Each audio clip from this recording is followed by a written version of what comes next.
Hello everyone, welcome back to another live stream here on Play on GAA. Welcome back to another full weekend recap here on the channel. It's just me, Seamus Brady, again this week. I'm going to run through all the action which took place over both the ladies club semi-finals, the men's semi-finals in Munster and indeed in Ulster. And then I'm going to talk about St. Thomas's winning in Galway, and then I'm going to talk about the Leinster Hurling Semi Finals between Ballyhane Shamrocks and Naas, and Kilmacud Crokes and St. Mullins. But before we do, please like, subscribe, share, and comment. It really helps us out here on the channel. Let's get into the action. We're going to start with the Ulster Football Semi Finals. Now, this sets up an absolute clash of the Titans. Kilcoo won and the Glen also won. Both won their semi finals as was anticipated, but definitely Kilcoo won their semi-final in way more impressive fashion. That's the first one I'm going to talk about here.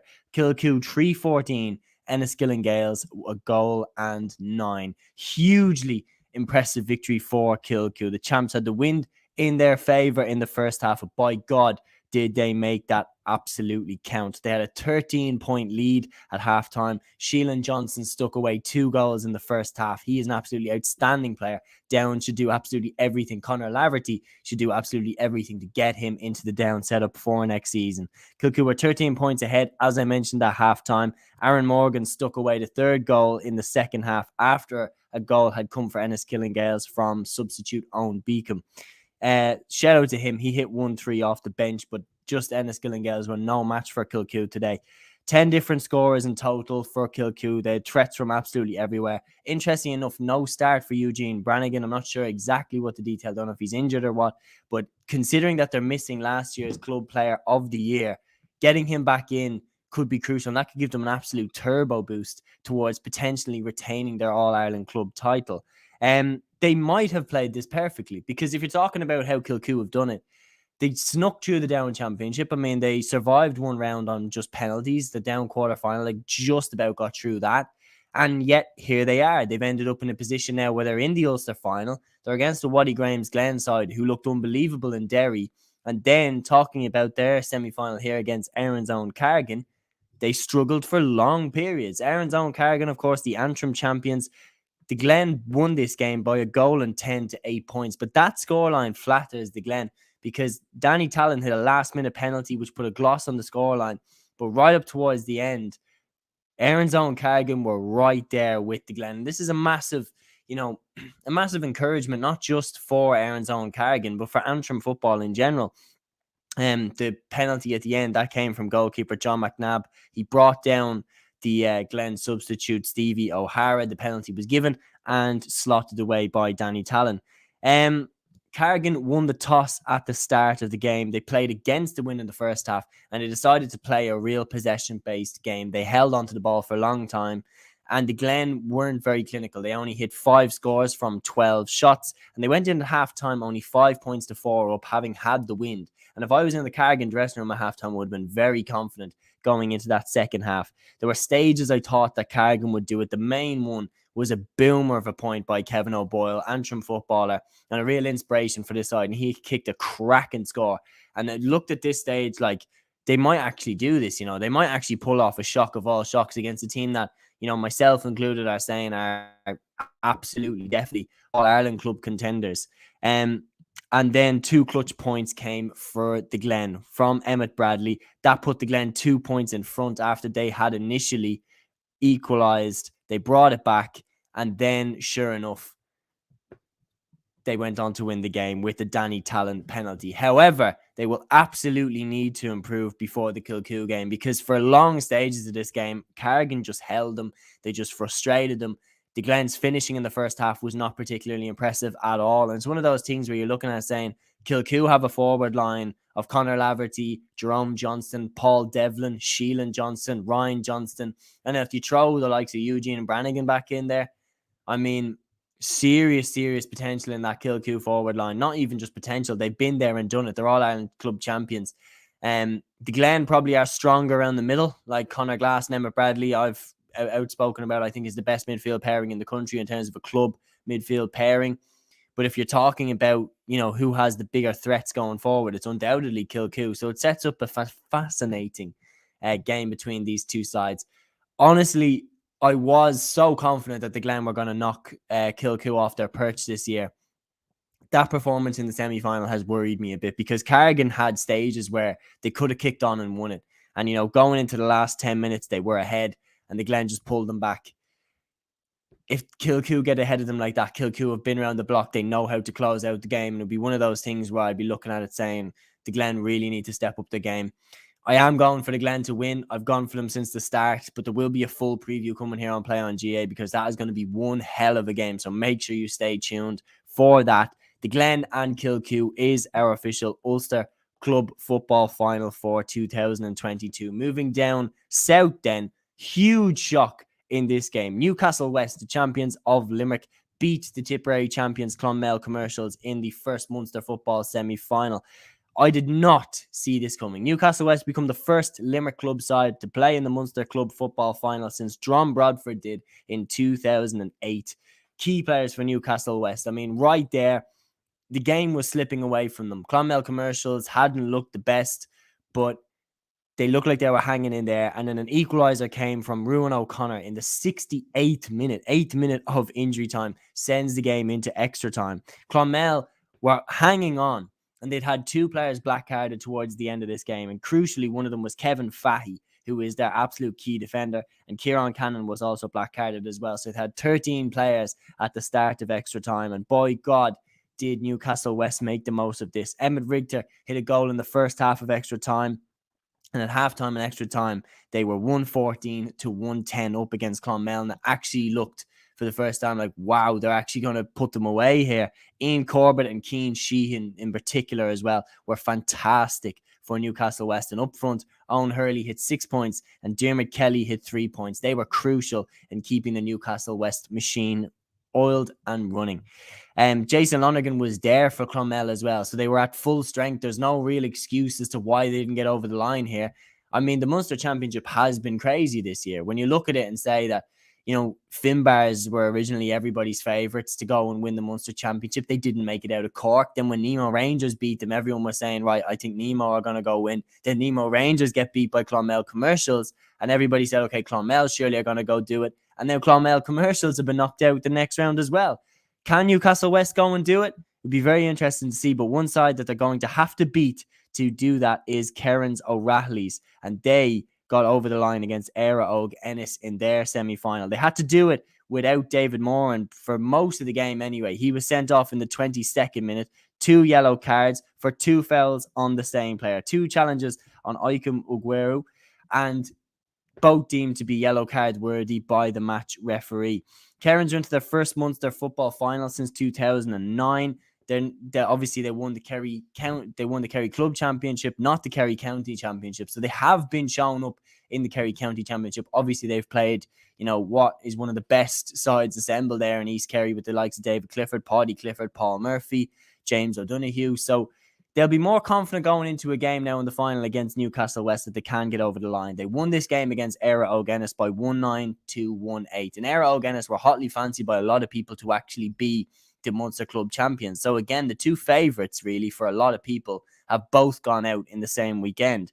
A 12-second point by the returning from Dubai, Jack Savage got Kerins O'Rahilly's off the mark. And in the 3rd minute, Tommy Walsh struck a goal for Kerins O'Rahilly's. And that 3-minute spell is in the end what won them the game, because Éire Óg never led from this point on. Gavin Cooney led the way for them, but Jack Savage and Tommy Walsh led the way at the other end for Kerins O'Rahilly's, especially after David Moran's dismissal on 22 minutes. And at halftime, Kerins were 1-4 to 4 points ahead. In the second half, it was a fast start for Kerins O'Rahilly's, points from Gavin O'Brien, who had also flown back from New York, and Jack Savage. That was responded to with a goal, though, from Éire Óg, as wingback Éanna O'Connor slammed it home with an absolutely fantastic finish. But Éire Óg Ennis, they could never quite get ahead of Kerins O'Rahilly's. Kerins responded well to that. Points from Jack Savage and Cormac Coffey, another man who had flown back from Dubai. That made the score 1-8 to 4 points before O'Connor's goal. And then Kerins were 7 points ahead, but Éire Óg clawed them back. Points from Gavin Cooney, Philip Talty, and Kieran Russell made it 1-9 to 1-8. And with the last minute of the game, Philip Talty got on the ball 15 metres out. He had a shot at the post, but he completely fluffed it. And Kerins O'Rahilly survived, and they are into the Munster Club final. It was a last-minute chance for Éire Óg Ennis to level it up And having seen Newcastle West take out Clonmel Commercials in extra time, they must have wondered what might have been. But Kerins O'Rahilly's against Newcastle West is the Munster Club final for 2022. Who do I think is going to win? I'm going to say Kerins O'Rahilly's. If David Moran is available for the game, I'm going to say Kerins O'Rahilly's. Look, they just have the likes of Jack Savage, Tommy Walsh, Gavin O'Brien, and if they sprinkle David Moran on top of that, I just can't see Newcastle West pulling off another shock. Don't get me wrong, Newcastle West have the likes of Ian Corbett, Keane Sheehan, but I don't see them being able to pull off another shock because Kerins O'Rahilly's will be aware to them now. It's not a surprise team in, like, they would have been preparing well for Clonmel Commercial, I would have said. But Newcastle West have, proven that they are to be taken seriously. So Kerins O'Rahilly's will take them seriously. And I think they're going to get over the line by a very narrow margin, though. I think I would not be surprised if it's an extra time victory by 1 or 2 points. I'm going to go Kerins to win. Again, full preview will be coming for that here on Play on GAA. So make sure you check that out. Switching codes then to the Leinster Hurling Semi Finals. Ballyhale Shamrocks, 3 goals and 22 points. Naas, a goal and 16. Naas, of course, the Kildare hurling champions. They've established a dynasty there with 4 in a row, and the All-Ireland intermediate champions. But they were no match, unfortunately, for Ballyhale Shamrocks. In a key stage, Ballyhale showed their class, but at the start, they damn well looked like they were. Outstanding performance by Naas. They went 6 points ahead at the end of the first quarter, and Ballyhale showing how good they are. An 18-point swing to go and win by 12. Jack Sheridan was absolutely outstanding for Naas. He had a personal tally of 12 points. An early Cathal Dowling goal for Naas had them 1-3 to 1 point ahead. And it was very clear that they were not here just to make up the numbers. They were here to go toe-to-toe with Ballyhale Shamrocks. Brian Byrne and Jack Sheridan also had goal chances. Both of them were denied by the Ballyhale goalkeeper, Dean Mason. And then by the time Ballyhale had kind of woken up, they were 6 points down to a side that everybody expected them to roll over. They did wake up, though, and the returning TJ Reid, days after the birth of his firstborn child, returned to Ballyhale and scored a goal and 6. His goal came in the 22nd minute from a penalty that settled Ballyhale's side. Ballyhale were ahead then at halftime by 111 to 110. A quick start in the second half, points from TJ Reid, Ronan Corcoran, and the returning Paddy Mullen sent a very direct warning to Naas. And late in the third quarter, Ballyhale absolutely showed their class. They hit the back of the net twice in 1 minute. Joey Cudahy and Owen Cody being absolutely clinical, and Kilmacud Crokes now will await them in the final. But before I talk about their game, I just want to say massive congratulations to TJ Reid. He seems like an absolute gentleman. I've never had the pleasure of actually speaking to him in person, but he just seems like a really good guy. And having a firstborn child, just want to say congrats, TJ. All the best. And now Kilmacud Crokes in the other semi-final. They beat St. Mullins by 124 to 112. The provincial double, which is something that is almost unprecedented, is still on the table for Kilmacud Crokes after they beat the Carlow champions in a dominant victory. A second quarter saw not only Kilmacud Crokes put space between the sides, but they were damn lucky to stay at the 15-men contingent. Bill O'Carroll was very lucky to stay on the pitch after he felled Jason O'Neill for a penalty. And then Marty Kavanagh, of all people, was the one who missed that penalty. Bill O'Carroll was then withdrawn by the Kilmacud management quite smartly on the 20th minute. In that quarter, Crokes hit a goal and 7 without reply. There is no coming back from that. Fergal Whiteley and Oisin O'Rourke led the way, but crucially, Ronan Hayes hit the back of the net. That shows that maybe he might be about to break his duck in terms of his form, because he has been really off the pace in terms of his scoring throughout the Club Hurling Championship so far. And if Crokes have any chance against Ballyhale Shamrocks, they need Ronan Hayes to play an absolute blinder. They really need him and his form to turn a corner. There was a flash of a fight back with the first 3 scores of the second half coming for St. Mullins, but there was no chance they were coming back from a halftime scoreline of Kilmacud 113, Mullins 6 points. At the end of the game, Oisin O'Rourke ended with 11 points. He's been outstanding. He has to start for Dublin next season. Hayes got 1-1 and Fergal Whiteley got 3 points. So crucially, the key men for Kilmacud Crokes did step up and were counted. Brian Sheehy at the back is another one that I would like to see get a run out for Dublin. Mark Grogan as well, I think, is really good. Cian O'Cossack is another one worth having a look at, because the Dublin Hurlers going into next season, there's all sorts of rumours about who will be there, who won't be there. There's rumours Chris Crummy and Danny Sutcliffe are gone for next season. That's a huge blow for Micheál Donoghue. So definitely he should look at these Kilmacud lads, because they are definitely putting a shift in and definitely putting a hand up to be included in next year's squad. Going up against Ballyhale Shamrocks, Do I think they have a chance? I think I think Crokes always have a chance, but I just think Ballyhale are too strong. I mean, they look damn good this year, and worryingly enough, they've had no hiccups. Ballyhale over the last few seasons have had hiccups here and there. I mean, you think back to last year, St. Ryan as the Offaly champions took them to extra time, but they've been professional and they've been efficient. And TJ Reid coming back into the side and hitting 1-6 against Naas, he looks pretty good. A full forward line at club level of Owen Cody, TJ Reid and Adrian Mullen is ridiculous.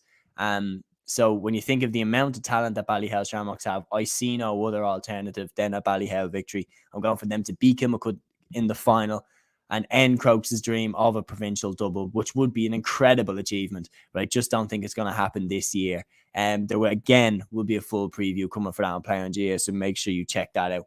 Moving then west to the Galway Hurling Final, which took place between St. Thomas's and Loughrea. A game that had to be replayed after a thrilling draw, and St. Thomas's won by the absolute minimum, 115 to 17 points. I have to say, I thought Loughrea might get over the line, and they will definitely rue the last few minutes. Darren Shaughnessy in the 53rd minute nailed a beauty of a point to put Loughrea ahead by 16 points to 112, and it looked like they might be about to get over the line, but it was not to be. Conor Cooney nailed 2 frees, and Aina Burke made it 3 points in a row for St. Thomas's, and that last point came in the 59th minute to put St. Thomas's 2 points to the good. Heartbreak for Loughrea. Tiernan Killeen managed to pull 1 point back, but they could not find that elusive equaliser.